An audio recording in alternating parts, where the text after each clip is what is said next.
नमस्कार दोस्तों, 15 अगस्त 1947 को जब भारत आज़ाद हुआ तब दुनिया की लार्जेस्ट डेमोक्रेसी की स्थापना हुई। इस डेमोक्रेसी का फंक्शन था फ्री एंड फेयर इलेक्शन। आज हम इस वीडियो में बात करेंगे उसी फ्री एंड फेयर इलेक्शन के इतिहास के बारे में। जब हम इंडियन इलेक्शन के इतिहास के बारे में बात करेंगे तब हम कई मेजर फैक्ट्स के बारे में बात करेंगे और उनमें कैसे कैसे बदलाव हुआ ये भी जानेंगे। भारत में इलेक्शन कब शुरू हुआ था, क्या प्रोसेस था और अब किस प्रोसेस से इलेक्शन हो रहा है, बात करेंगे पूरी डिटेल्स में। बने रहिए वीडियो के अंत तक। भारत में दो तरह के सिस्टम से इलेक्शन होता है, पहला डायरेक्ट सिस्टम और दूसरा इनडायरेक्ट सिस्टम। डायरेक्ट सिस्टम में भारत की जनता डायरेक्टली वोट देकर अपने अपने पसंदीदा नेता को चुनते हैं, जैसे कि आप और हम वोट देकर एमएलए एमपी चुनते हैं। इस प्रोसेस को fast past the post voting principle बोला जाता है और इस प्रोसेस में सबसे ज्यादा वोट पाने वाले को ही विजेता घोषित किया जाता है। अब आते हैं दूसरा इनडायरेक्ट सिस्टम। इनडायरेक्ट सिस्टम में राज्यसभा मेंबर, प्रेसिडेंट और वाइस प्रेसिडेंट को चुना जाता है।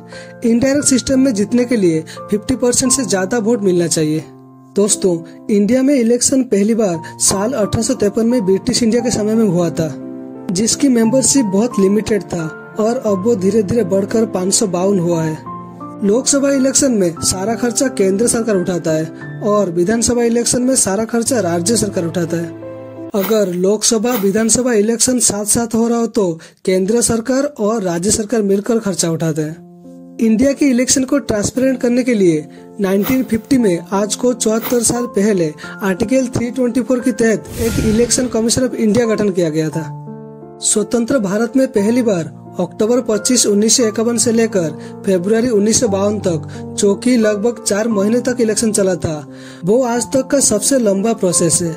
इस साल 2024 में 44 दिन की इलेक्शन प्रोसेस चलेगा, जो कि सेकेंड हाईएस्ट प्रोसेस होगा। और सबसे छोटा इलेक्शन प्रोसेस जो हुआ था साल 1980 में, जो कि सिर्फ 4 दिन तक चला था। हैरानी की बात यह है, साल 1980 में जो 4 दिन की प्रोसेस था, आज साल 2024 में वो 44 दिन का करना पड़ रहा है। साल 1980 में तो बैलेट पेपर में वोट होता था, लेकिन अब ईवीएम मशीन में वोट दिया जाता है।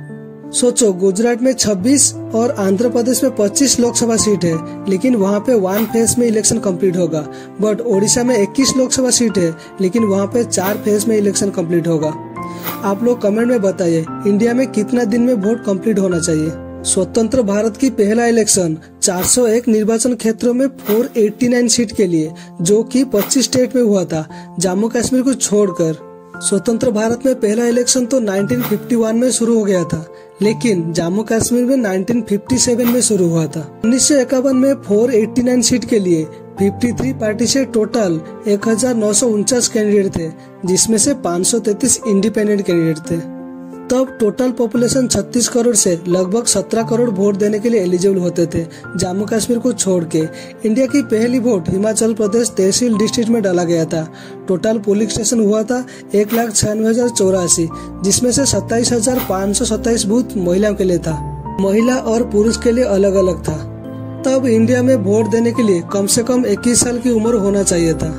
साल 1988 में कॉन्स्टिट्यूशन के 61 संशोधन में 21 साल की उम्र को घटाकर 18 साल कर दिया गया।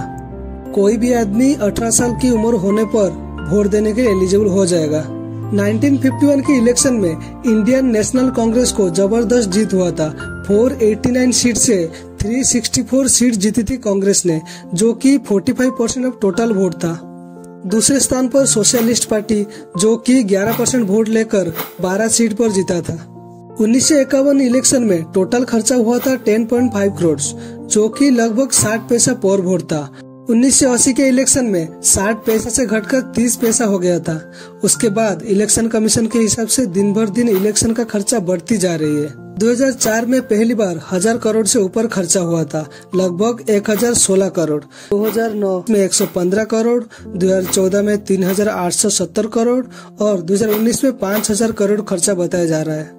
2024 में ये खर्चा डबल होने वाला है। 2019 की इलेक्शन में पर वोट 52 रुपीज का खर्चा था और बताया जा रहा है कि 2024 में ये 73 रुपीज पर वोट हो जाएगा।